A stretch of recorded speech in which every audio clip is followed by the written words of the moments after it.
IMF की electric गाड़ियों पर जनरल सेल्स टैक्स 1% से बढ़ाकर 18% करने की तजवीज़। हाइब्रिड गाड़ियों पर टैक्स 8% से बढ़ाकर 18% करने की भी तजवीज़। ज़राए के मुताबिक टेक्सटाइल सेक्टर ने हुकूमत से 327 अरब रुपए के रिफंड्स फौरी जारी करने का मुतालबा किया है। तफसील जानते हैं, इरशाद अंसारी हमारे साथ मौजूद है। इरशाद बताइएगा।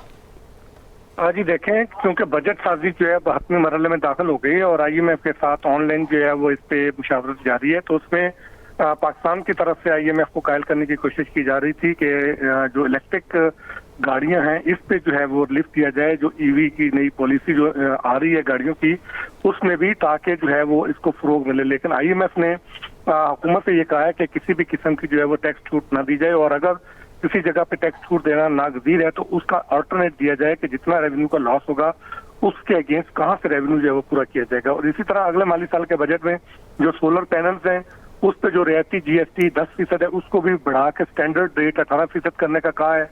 और इलेक्ट्रिक और हाइब्रिड गाड़ियां उस पर अभी 1% है, उसको भी स्टैंडर्ड रेट पे लाने का कहा है। इसी तरह मोटरसाइकिल, रिक्शे, ट्रक और बसें, पिकअप वगैरह, ट्रैक्टर और डबल कैबिन वगैरह इस पे भी टैक्स जो है वो बढ़ाने का जो है वो आईएमएफ की तरफ से तजवीज दी गई है। और साथ ये भी कहा गया है कि ऐसे सेक्टर जहाँ पे जो है वो जरूर अपना कम शरह रियायती शरह पे दी गई है, टैक्सेस आयद किए गए, उनको भी स्टैंडर्ड रेट पे लाया जाए।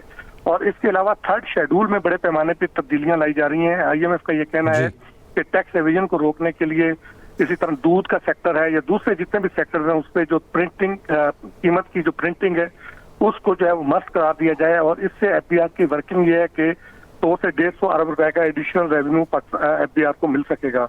इसके अलावा अगले माली साल के वफाकी बजट में जो रियल स्टेट सेक्टर है उसको रिलीफ देने की जो है वो प्रपोजल्स तैयार की गई हैं। उस पर आईएमएफ को किसी हद तक एग्री भी कर लिया गया है कि उस पर भी होल्डिंग टैक्सेस की शरह जो है वो कम की जा रही है ताकि रियल स्टेट सेक्टर चले और इकोनॉमी में एक्टिविटीज शुरू हों और उससे जो है वो एफपीआर को जो है एडिशनल रेवेन्यू मिल सके। इसके साथ साथ टैक्स टू जीडीपी की शरह बढ़ाने की भी जो है वो बिल्कुल ठीक है। शुक्रिया आपका इरशाद अंसारी, आपने आगाह किया।